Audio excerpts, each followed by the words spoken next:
bersedia mendengar. Sejak kulihat wajahnya, ku yakin pada firman-Nya dan menyerahkan bimbangku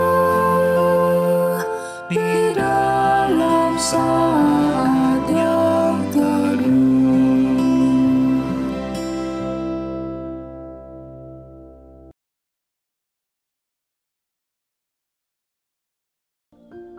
Mazmur 121 ayat 2 dan 3. Pertolonganku ialah dari Tuhan, yang menjadikan langit dan bumi. Ia takkan membiarkan kakimu goyah, penjagamu tidak akan terlelap. Sungguh bersukacita hari ini, hari Selasa tanggal 3 Mei 2022, kita bersatu lagi dalam persekutuan doa pagi di GKI Surya Utama. Sebelumnya mari kita membaca Alkitab. Kita berdoa. Bapa di dalam surga, kami akan merenungkan firman-Mu. Kiranya Engkau memberikan hamba-Mu hikmat agar boleh menyampaikan firman Tuhan seturut dengan kehendak-Mu. Jauhkanlah kami dari segala yang jahat ketika kami tidak memahami pimpinan-Mu dalam pembacaan firman Tuhan. Terpujilah nama Tuhan Yesus Kristus, kami berdoa. Amin. Tema perenungan firman Tuhan hari ini adalah diubah untuk berbuah. Bacaannya dari Kisah Para Rasul pasal 26 ayat 1 sampai 18. Bapak Ibu Saudari bisa membaca ke seluruh bagiannya, tetapi saya akan membaca nasnya saja, yaitu dari pasal ayatnya yang ke-17 dan 18. Begini firman Tuhan. Aku akan mengasingkan engkau dari bangsa ini dan dari bangsa-bangsa lain, dan aku akan mengutus engkau kepada mereka, untuk membuka mata mereka supaya mereka berbalik dari kegelapan kepada terang, dan dari kuasa iblis kepada Allah, supaya mereka oleh iman mereka kepadaku memperoleh pengampunan dosa, dan mendapat bagian dalam apa yang ditentukan untuk orang-orang yang dikuduskan. Bapak Ibu, saudari yang berkati Tuhan, setiap kita punya kebanggaan atas apa yang kita miliki. Dan kadangkala kebanggaan akan diri kita itu membuat kita menjadi pribadi yang tinggi hati. Pribadi yang seakan-akan paling baik. Merasa baik, tidak apa-apa, boleh. Tetapi yang tidak baik adalah ketika menganggap orang diri sendiri paling baik dan orang lain adalah salah. Dan ini harus kita perhatikan. Artinya bahwa kita harus tetap mempunyai kerendahan hati untuk menyatakan kehendak Allah. Siapa sih yang tidak kenal atau tidak tahu Rasul Paulus? Bagaimana dulu kisah hidupnya? Tetapi ketika Paulus mencoba untuk hidup menyatakan kehendak Allah yang selama ini ia cari-cari, yang selama ini ia yakini, ia diperhadapkan pada tuduhan menghujat Allah. Dan ia harus menghadap Raja Agripa untuk mempertanggungjawabkan apa yang ia lakukan. Kata Agripa kepada Paulus, engkau diberi kesempatan untuk membela diri. Paulus memberi isyarat dengan tangannya, lalu memberi pembelaannya sebagai berikut. Kalau kita baca kisahnya bahwa apa yang ia lakukan adalah keyakinannya tentang apa yang selama ini umat dirinya dan orang-orang Yahudi lainnya cari, yaitu penggenapan janji Allah. Dan sekarang aku harus menghadap pengadilan sebab aku mengharapkan kegenapan janji yang diberikan Allah kepada nenek moyang kita dan yang dinantikan oleh ke-12 suku kita. Sementara mereka siang malam melakukan ibadahnya dengan tekun. Dan karena pengharapan itulah, ya Raja Agripa, aku dituduh orang-orang Yahudi. Jadi Rasul Paulus, ketika dulu ia hidup sebagai penghujat Yesus Kristus, penentang Yesus Kristus, menangkap para pengikut Kristus, menyiksa mereka, supaya mereka meninggalkan imannya dari Kristus. Tetapi akhirnya Rasul Paulus diubah untuk menjadi hamba Tuhan. Rasul Paulus mendapatkan pengalaman iman, bertemu langsung dengan Tuhan Yesus. Tiba-tiba ya Raja Agripa, pada tengah hari bolong aku melihat di tengah jalan itu cahaya yang lebih terang daripada cahaya matahari, turun dari langit meliputi aku dan teman-temanku. Dalam perjalanannya, Damsyik, ia mendapatkan penglihatan kehadiran Kristus. Karena itu, Paulus mengalami perubahan dalam dirinya.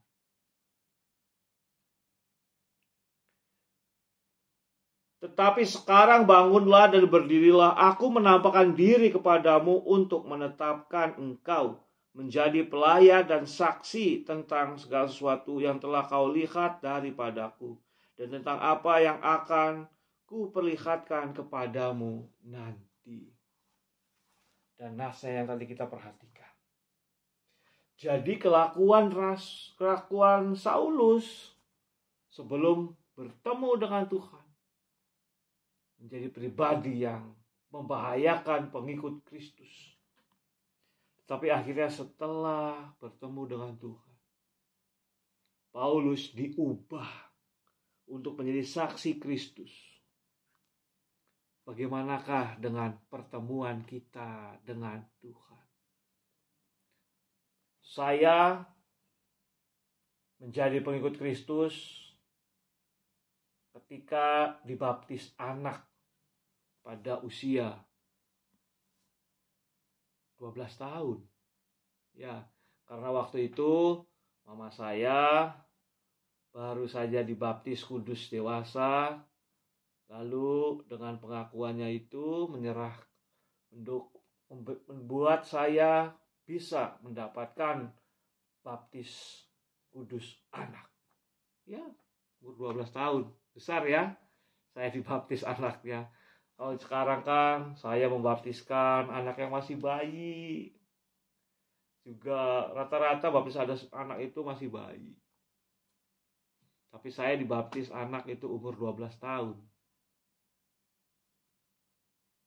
Tapi ya itu proses perjumpaan. Masing-masing orang itu tidak sama. Lalu saya selalu mengajak diri saya dialog. Apakah ada perubahan setelah saya berubah menjadi pengikut Kristus? Diubah tepatnya oleh Kristus. Sebelum saya menjadi pengikut Kristus. Walaupun masih anak-anak. Ya. Bapak Ibu saudara Tuhan, ayo coba kita lihat lagi perjalanan spiritual kita. Ketika kita diubah menjadi pengikut Kristus, sudahkah kita menghasilkan buah-buah yang baik? Perubahan hidup di dalam Kristus tidak selalu membawa kenyamanan. Sama, saya juga mengalami ketidaknyamanan dengan cara identitas. Dulu saya nggak begini, saya begitu. Sekarang saya harus rajin baca Alkitab, rajin ke gereja, sekolah minggu. Enggak ya. Saya nggak pernah sekolah minggu. Nah, jangan contoh saya ya adik-adik. Saya dulu jarang sekolah minggu. Saya setelah dibaptis, kudus anak itu, saya langsung komunitas remaja di Indramayu. Dan mulai dari remaja saya aktif dalam pelayanan, hidup persekutuan. Semoga perubahan itu bertahan, menghasilkan buah-buah yang baik. Nah, bagaimana dengan perubahan Bapak Ibu Saudari yang berkah Tuhan? Sudah berapa lama kita menerima Kristus? Diubah untuk menjadi pengikut Kristus. Sudah adakah buah-buah yang baik? Dan ketika kita mengenal Kristus, diubah oleh Kristus, maka yakinlah bahwa saat itu kita sedang dipilih untuk menjadi saksi Kristus. Seperti Rasul Paulus. Ia mengalami konsekuensi diasingkan dari bangsanya. Diasingkan dari kelompoknya, kelompok elit. Untuk menunjukkan identitas barunya sebagai pengikut Kristus.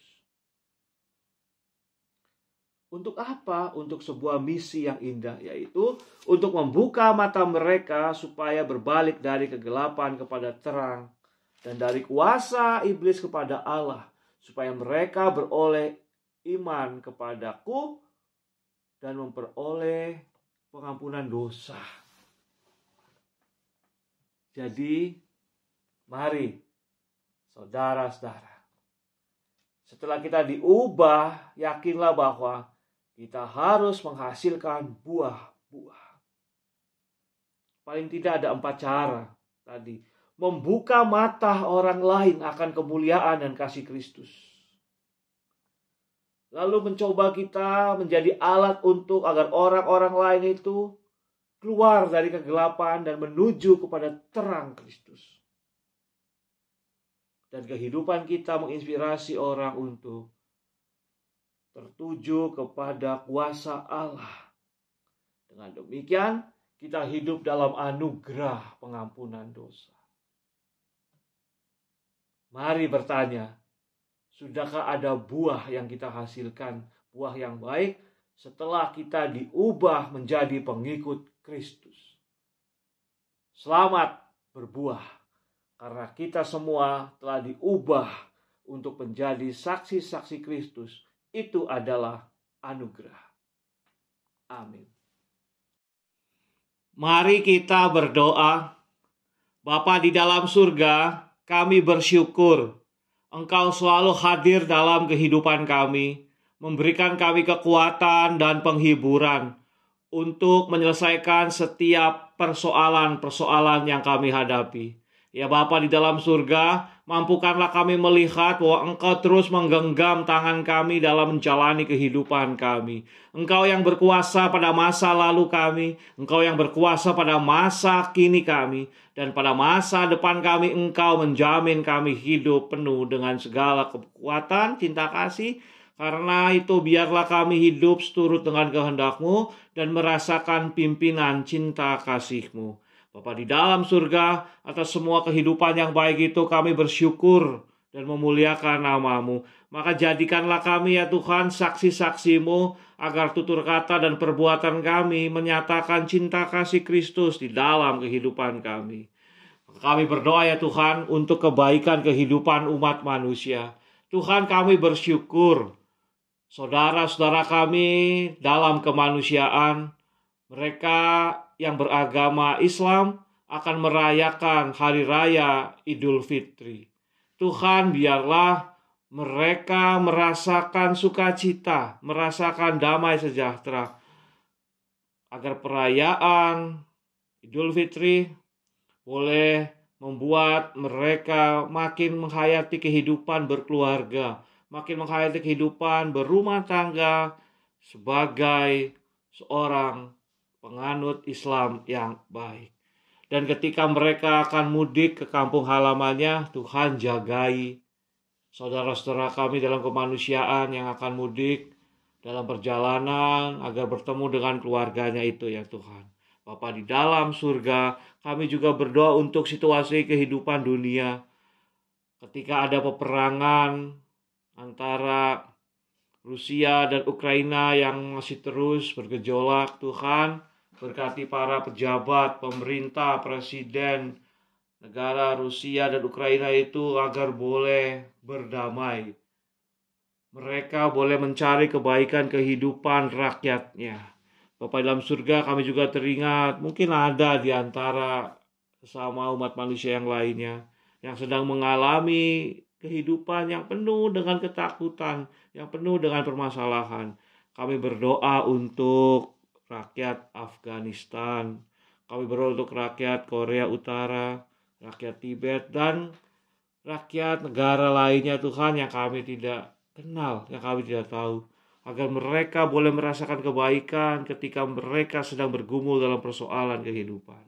Dan kami juga tak pernah lelah ya Tuhan untuk mendoakan Republik Indonesia, negara yang kami cintai ini, negara yang di dalamnya kami lahir, bekerja. Kami mencintai negara ini ya Tuhan, maka biarlah negara ini juga memberikan kebaikan, memberikan pimpinan yang baik untuk setiap rakyatnya. Kami berdoa untuk presiden, wakil presiden, dan setiap jajaran menteri dan juga para pemimpin-pemimpin negeri yang ada di lingkungan sekitar kami agar mewujudkan kebaikan. Terima kasih ya Tuhan untuk semua hal yang baik yang kami alami sebagai rakyat Indonesia. Kami juga berdoa untuk GKI Surya Utama yang kami cintai Tuhan. Berkatilah majelis jemaat, pimpinlah setiap para pelayan sehingga bisa melakukan tugas pelayanannya sebagai pemimpin jemaat, sebagai pelayan di GKI Surya Utama dengan penuh sukacita. Dan kami anggota jemaat maupun anggota simpatisan ingin berkontribusi dalam acara persekutuan, kesaksian, dan pelayanan yang bisa kami lakukan sesuai dengan talenta yang kami miliki. Bapa di dalam surga, biarlah GKI Surya Utama boleh menjadi keluarga kami. Ketika kami dalam situasi yang sulit, kami boleh merasakan perdamaian, ketenangan, karena kegiatan-kegiatan persekutuan, kegiatan berjemaat yang boleh kami ikuti. Maka kami ingin memberikan persembahan yang terbaik untuk memuliakan Tuhan. Dan itu adalah kesaksian yang indah. Bapa di dalam surga, berkatilah juga karyawan, berkatilah masyarakat sekitar, agar boleh merasakan kebaikan hidup bersama dengan kami sebagai gereja atau bertetangga dengan GKI Surya Utama. Bapa di dalam surga, kami berdoa untuk mereka yang sedang bergumul dalam permasalahan sakit, penyakit, permasalahan ekonomi, pekerjaan. Tuhan tolong yang sakit, Tuhan beri hati yang gembira untuk menantikan kesembuhan dari Tuhan saja. Yang sedang bekerja, Tuhan juga berikan ketekunan, sukacita untuk melakukan tugas-tugasnya dalam pekerjaan. Bapa di dalam surga, terima kasih untuk doa-doa yang boleh kami naikkan. Kami berdoa di dalam nama Tuhan Yesus Kristus. Dan kami ingin menaikkan bersama-sama doa Bapa kami. Bapa kami yang di sorga, dikuduskanlah namamu, datanglah kerajaanmu, jadilah kehendak-Mu di bumi seperti di sorga. Berikanlah kami pada hari ini makanan kami yang secukupnya, dan ampunilah kami akan kesalahan kami, seperti kami juga mengampuni orang yang bersalah kepada kami. Dan janganlah membawa kami ke dalam pencobaan, tetapi lepaskanlah kami daripada yang jahat, karena Engkau-lah yang mempunyai kerajaan dan kuasa dan kemuliaan sampai selama-lamanya. Amin.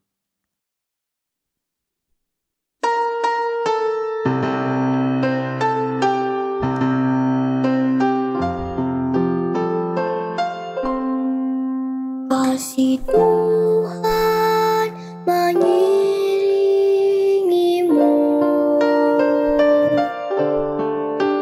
dan sayapnya melindungimu.